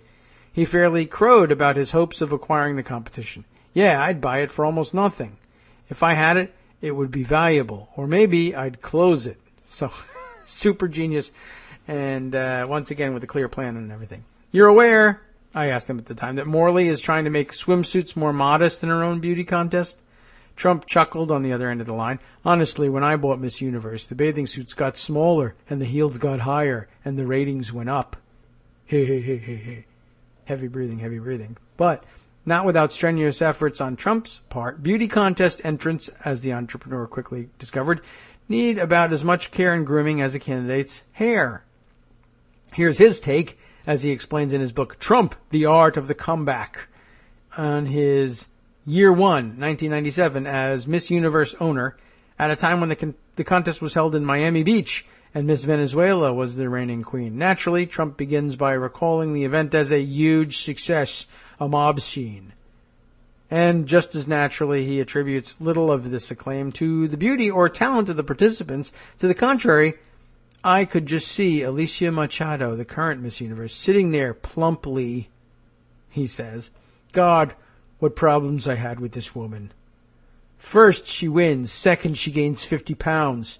Third, I urge the committee not to fire her. Fourth, I go to the gym with her in a show of support. Final act, she trashes me in the Washington Post. What's wrong with this picture? She didn't trash you anywhere else? Maybe that's it. Apparently a lot, according to Machado. I mean, her story has made the air before. She has been, she told the Post's Lydia Martin, anorexic and bulimic, but almost all of us are, meaning the pageant girls. It's an obsession for me not to gain weight while preparing for the contest, and whatever I ate, I threw up. She weighed 116 pounds on her night of triumph. Afterward, she recalled, she turned to Trump, and as she put it, I asked him to please send me to a trainer or a nutritionist or something because I need some orientation. Instead, she recalled, he sends me to a gym in New York, which she really didn't consider a show of support because, as she pointed out, greeting her at the gym were 80 reporters all waiting to watch me sweat. I thought that was in very bad taste. But Trump was adamant. When you win a beauty pageant, he told People magazine, people don't think you're going to go from 118 to 160 in less than a year. He wasn't discussing speed limits. While a wide range of Trump's interests have been on display in this primary cycle, terrorism, military spending, immigration reform, we've heard a lot less about another particular fascination, women and weight. As far back as the 1970s, when Louise Sunshine, a one-time political fundraiser, joined Trump's real estate business, she was, as she told the Washington Post last November, struggling to keep herself trim. It was a battle, she noted, that her boss kept under close observation as well. Inside an office drawer, Trump, according to Sunshine, kept an unflattering photo of her, a fat picture, she called it, and he supposedly pulled out the photo on occasions he disapproved of something she did. Trump denies her recollection of events, calling it totally false and ridiculous, and in any case, Sunshine is philosophical about her former boss. He just is that way, she said. So I guess that's where that comes from. Anyway, there's a little bit more to it, but I think you get the picture. He's big on the weight thing. Any more about the actual pageants and any speculation as to why he loves them so much? I mean, I think you're just meant to speculate on your own that, he just likes being around women that he can stare at, and in a if I feel uncomfortable just staring at women in a professional context, what I'll do is I will buy a pageant where they're supposed to be stared at, and then they can't complain. And if I'm the boss of the pageant, they gotta like it. They gotta smile and pretend they enjoy having me ogle them. What a bargain. Of course, it's funny too. He's also probably the kind of guy who loves to brag to people, I'd never pay for it, right? I don't hire prostitutes or upscale escorts, which, by the way, he's been also accused of being in the business of, but that a little bit more nebulous than anything else. But I never pay for it. I buy beauty pageants and modeling agencies and make it known that you'll make it in this business if you do the same thing that Roger Ailes did, basically. But I never pay for it. I only pay millions for it, never hundreds. Okay. Well, let's see. Anything else here that is worth plucking out of this piece? Not really. Although I guess this is the origin of that other quote that I shared with Armando sometime, I think, middle of last week, right? On the other hand, as Trump once told Esquire, and it's an Esquire magazine, it doesn't really matter what anyone writes about him, quote, as long as you've got a young and beautiful piece of ass. He's just that way. I guess so. Very presidential. It's a presidential look, that being very much in the news this morning. He having, I guess, asked other reporters, come on, you reporters, you got to be on my side, right? Does she have, Hillary Clinton, a presidential look? This is the guy who intentionally paints his face orange and gives himself raccoon eyes. The presidential look. Remember, he did that to himself. He's got a team of makeup artists that travel with him, and he thought, yes, paint me orange, then looked in the mirror and said, I'm ready. I got to have it. Let's have some pictures taken. All right, surely there's some more important news in pocket, and I will have the attention span to breeze by some of the more frivolous pieces. Let us see. Yes. Look at all these fun things. Well, yes, I ought to bring this one up. I can't remember what the amazing find is, so I'll remind myself by reading this article from Talking Points Memo. Josh Marshall also spent the bulk of his weekend tweeting about the quid pro quo stories from out of Florida, particularly the Pam Bondi one. Amazing find, this headline is, about Trump's thinking on Attorney General payoffs. This was pretty good. Josh Marshall writes, TPM reader AA, people have those pseudonyms that we like to use over at Daily Kos sometimes. AA flags, not Alcoholics Anonymous, as far as I know. I don't know what it stands for in this context. This guy or this woman, I don't know. I guess there's no gender assigned. Let's see. We'll see whether it happens in the piece.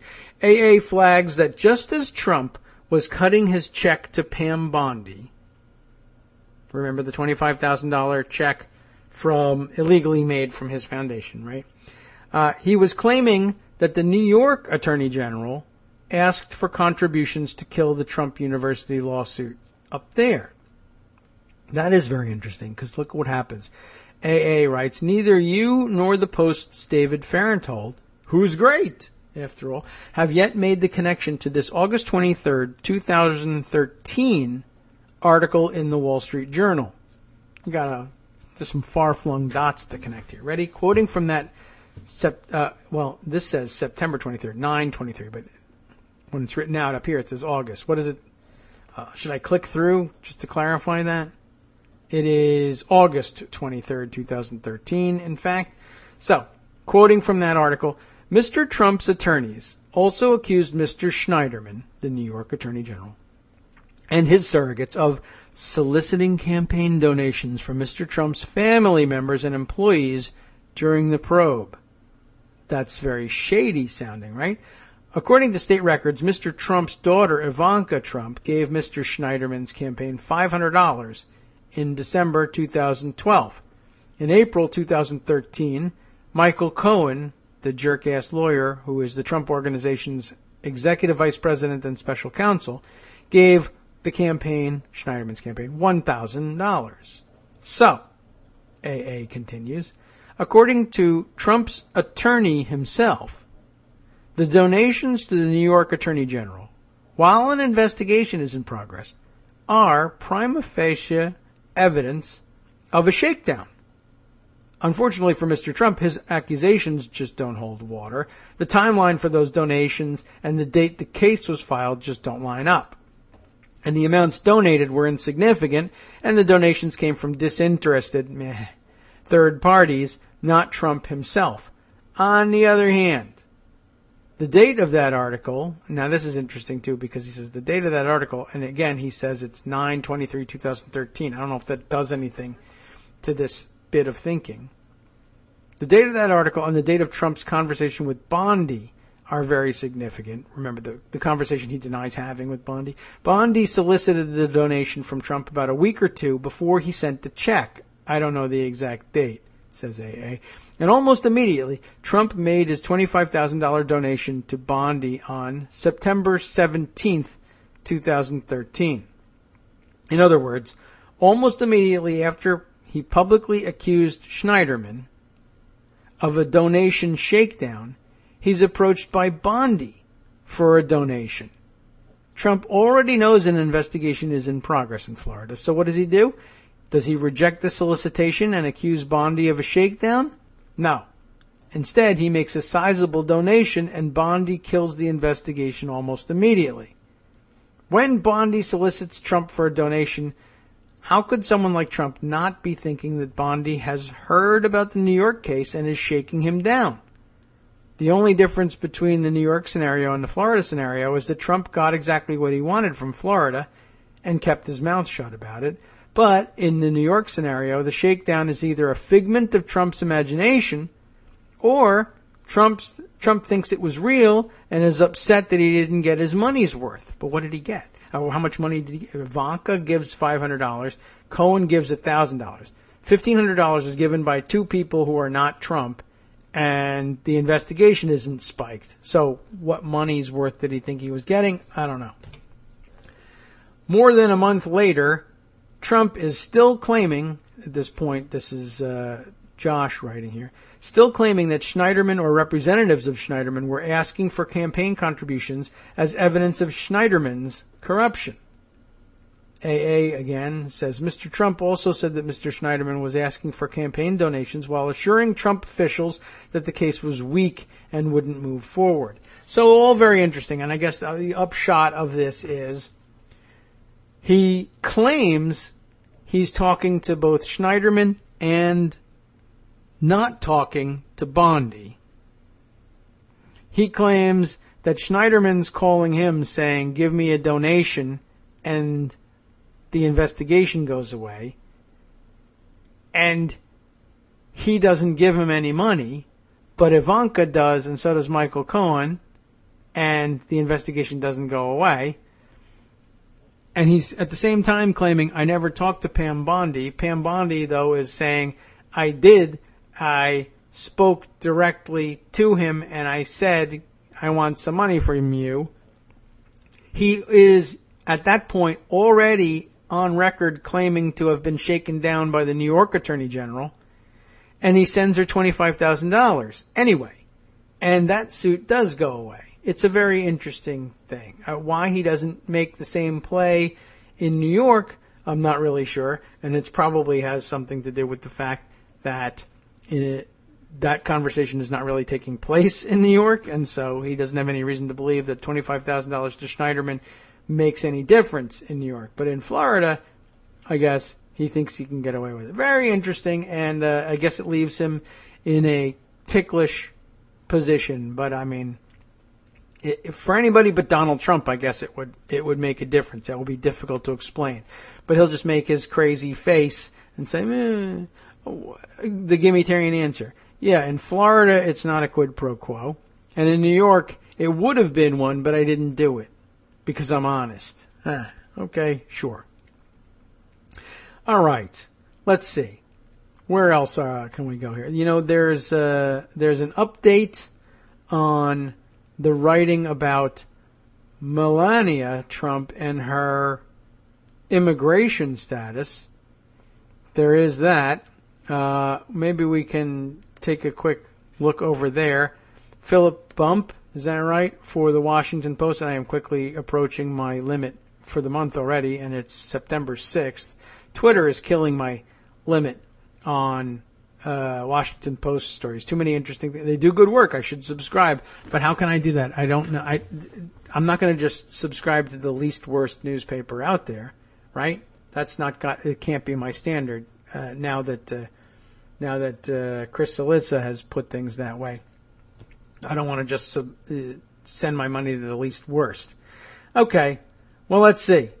Weeks after campaign pledged answers, big questions about Melania Trump's immigration status linger. Oh my God, questions linger. Wow. And this in the Fix at that, reminding you that Philip Bump writes for the Fix. Well, here's the least worst story that I found on that. Donald Trump's immigration position is at its heart fairly simple. We think. No one really knows, of course. People in the country illegally will be subject to deportation if he is elected president, as he said in his speech last week in Arizona. Even those who hadn't crossed the border illegally but who had been admitted on a visa and then didn't leave are a big problem, whatever that means, in Trump's estimation. Immigration law doesn't exist for the purpose of keeping criminals out, he said. It exists to protect all aspects of American life, the worksite, the welfare office, the education system, and everything else. That speech came more than 3 weeks after Trump's campaign promised, he broke a promise, to answer questions about a more personal component of the immigration issue. In early August, Trump pledged that his wife, Melania, a native of Slovenia, would hold a news conference, luckily they don't care about whether or not those are held, explaining how she managed to navigate the onerous process of getting a green card. He made the pledge after a number of outlets raised questions about the timeline of her entry into the country. Remember the whole modeling contract? And this was questions not about her deciding to do a nude photo shoot, which is interesting, but rather to do a photo shoot at all because she wasn't supposed to be working here. Remember when the New York Post ran a front page story showing nude photos of Melania Trump? Yes, you do. Politico realized that the date of that shoot, 1995, puts her in the United States before 1996. Time works that way. That was the year, of course, that she said she arrived on a visa. After that story came out, Melania Trump tweeted a broad defense of her arrival. She had said, in recent days, there's been a lot of inaccurate reporting and misinformation concerning my immigration status back in 1996. Let me set the record straight. I have at all times been in full compliance with the immigration laws of this country, period. Any allegation to the contrary, simply untrue. In July 2006, I proudly became a U.S. citizen. Over the past 20 years, I have been fortunate to live, work, and raise a family in this great nation, and I share my husband's love for our country. Wonderful. The promised news conference, though, hasn't yet happened. Curious about the extent to which marrying an American citizen washed away any previous immigration problems, I, Philip Bump that is, reached out to David Leopold, an immigration attorney from Cleveland and former president of the American Immigration Lawyers Association. He explained that the popular understanding of how immigration is linked to marriage is wrong. But he also noted a number of other questions worth asking about Melania Trump's arrival in the United States. To the marriage question first, the understanding in popular culture that marrying a U.S. citizen automatically grants citizen status, incorrect. The act of marrying a legal permanent resident of the United States doesn't in and of itself do anything, Leopold said. There are 3 main ways in which someone can get a green card: through an employer, through an immediate relative, or through the green card lottery. What's an immediate relative? Son or a daughter, a spouse would work, right? A spouse, for example. How about that? Essentially, then, a potential immigrant goes from having no immediate relative and having no hope to win the green card lottery to suddenly having an immediate relative. And for that group, there is no quota on how many green cards can be issued. A green card isn't guaranteed to the new spouse, but not by virtue of the marriage, but it makes them eligible to begin the process based on having a new immediate relative in the United States, right? It isn't guaranteed in part because there are restrictions on who can receive a green card. It is not the case, for example, that an immigrant who enters the country illegally, say by crossing the southern border, can simply marry an American citizen and be granted a green card. If I marry somebody who's undocumented, the only way at this point she is going to get a green card is if she lawfully entered the United States originally, Leopold said. So, if the person entered the country without inspection, and I married a woman, let's say, who crossed the border or entered through fraud or something like that, then she is ineligible to get a green card in the United States. There are exceptions that apply, but this is the critical point. If someone committed fraud or entered the country illegally, they cannot get a green card unless they receive a waiver for doing so. This is important to the question of Melania Trump. Here's how she explained getting her citizenship to Harper's Bazaar. Quote, I came here for my career, and I did so well I moved here. It never crossed my mind to stay here without papers. That is just the person you are. You follow the rules. You follow the law. Every few months, you need to fly back to Europe and stamp your visa. After a few visas, I applied for a green card and got it in 2001. After the green card, I applied for citizenship, and it was a long process.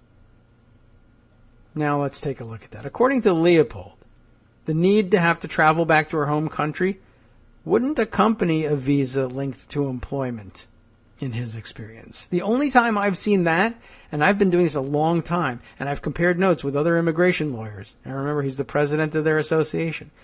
Coming in and going out, to anybody who's been around this stuff, suggests that she was on a visitor's visa. It's the visitor's visa for which you have to return to your home country every 6 months or so, and then you can come back and get another visitor's visa. But visitor's visas don't permit work.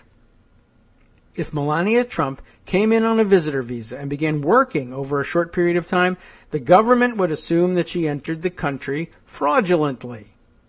If she told a customs official that she was entering the United States as a visitor but was planning to work, that's a material misrepresentation.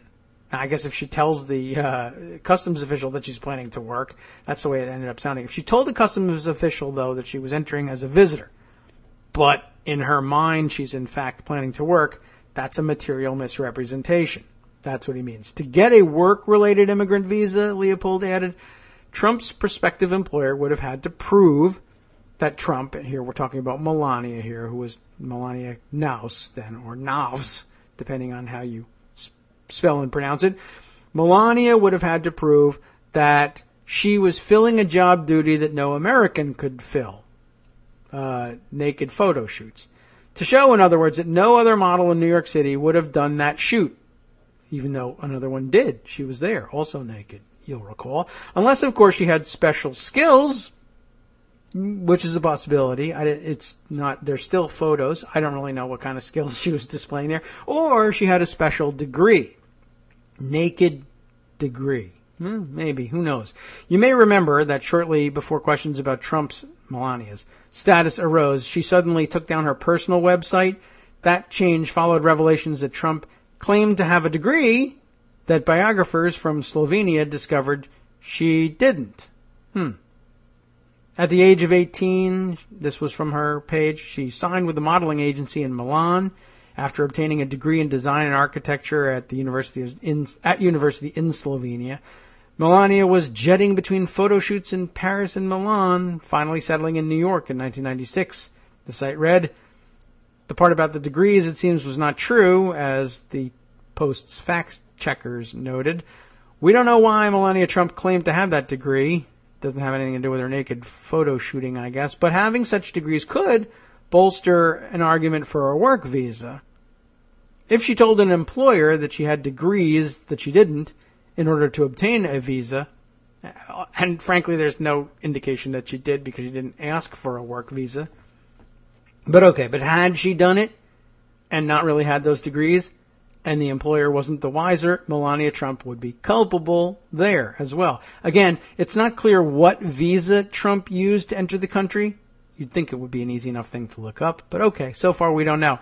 And we don't know how it related to her work experience, but she asserts that she has always been in full compliance with immigration laws. If that's not true, it's a problem. The bottom line is, if you have procured or attempted to procure an immigration through fraud or misrepresentation, you are inadmissible to the United States, and you need to be admissible to the United States in order to get a green card, Leopold said. Fraud is always a part of your immigration portfolio. You can't purge it. He added, saying it sticks to you, meaning that leaving and re-entering properly wouldn't absolve previous missteps, nor would be marrying a citizen. In other words, getting married doesn't work if you are fraudulently in the country in the first place. If there were a material misrepresentation or fraudulent representations regarding her work or her intent to work, if she came in on a visitor's visa, which is the only reason you'd have to keep going back and forth, as she said she did, that would implicate the validity of her green card, Leopold said. And that would affect her citizenship, because when you apply for citizenship, one of the questions they ask you is if you have ever sought to obtain immigration benefits from fraud. If you don't fess up and answer yes if you've done that, now you have bad moral character and you're ineligible for citizenship. In the worst case, this could lead to denaturalization, loss of citizenship. How Melania Trump obtained her green card is another question. In an interview with Univision, a former attorney for the Trump Organization said that Melania Trump obtained her green card in 2001, quote, based on marriage. But she married Donald Trump in 2005 and has said that she wasn't married previously, so it can't be to anybody else, I guess. As noted above, marriage is a fast track to green card status, but it also carries another benefit. Someone who entered the country fraudulently isn't eligible for a green card unless they get a waiver. In this case, that waiver would have to come from a close relative, such as a spouse, arguing that an exception should be granted because the relative would suffer an extreme hardship if the application were refused. This is tough to do, Leopold said, suggesting that it demands proof of legitimate economic or emotional difficulty that would result. What do you suppose he told them? For Leopold, who we will note donated to the Hillary Clinton campaign in March, the point isn't that Melania Trump entered the country and obtained citizenship under false pretenses. To some extent, the point is that we don't know her story, which is strange, since it should be fairly simple to explain. More broadly, though, Leopold sees this as a missed opportunity for Donald Trump as a candidate. To me, what this shows is, this is being really kind, the broken immigration system. You know, he could have argued that, right? I know that's a cliche already. Forces good people to do things they ordinarily wouldn't do, such as cross a border without authorization, misstate the purpose of their trip. Clearly, immigration touches his own family very directly, and if this is true, then Donald Trump has missed an important opportunity to reach out to immigrants and say, I understand how difficult and how dysfunctional this system is, and I want to stand with you, and I want to fix it. But instead, it happens to have gone the other way on that one. Interesting. Well, who knows? And maybe this thing falls prey to the same set of circumstances that so many other Trump frauds will fall prey to. People just say, well, he's just not going to win, and so are we really going to spend the time looking into it? Because there's a big, long list, and that was one of the things we didn't even get to today, but lots of reporting. I know that Paul Waldman put out a list yesterday of just the amazing amount of frauds he's been involved in. And the New York Times has done the same, and that one I did put aside. And we'll take a look at all of that. And, of course, tomorrow we'll move on. Tomorrow being Wednesday might be a good day to look at what's going on now that the Congress will be coming back into town. Joan McCarter will help us out with that one, no doubt. What about the rest of the day here on Netroots Radio? Well, it's Red Sky at Morning Tuesday on the after show. They're back on the air as well. What's on tap for their show? The United States gives Laos an extra $90 million to clear unexploded bombs from that time when we dropped those bombs on Laos, with the equivalent of a plane load of bombs every 8 minutes for 9 years. So I imagine there are quite a few. There are 10-day college jet tour packages costing a year's tuition is a growth business, in another news, and researchers have discovered significant quantities of potentially toxic magnetic nanoparticles in human brains. Did I mention magnetic? You did, Justice. Sounds From scary. Daily Coast Radio on netrootsradio.com. You have been listening to the Kagro in the Morning Show with David Waldman. On tap for the last half, another visit with Chris Reeves, a.k.a. Tom Servo 433, for political news, campaign reports, and election strategies. All of that, plus the Connect, Unite, Act, Daily Coast Community Calendar, and more on the After Show with Lincoln Justice following this and coming up next. We'll see you tomorrow.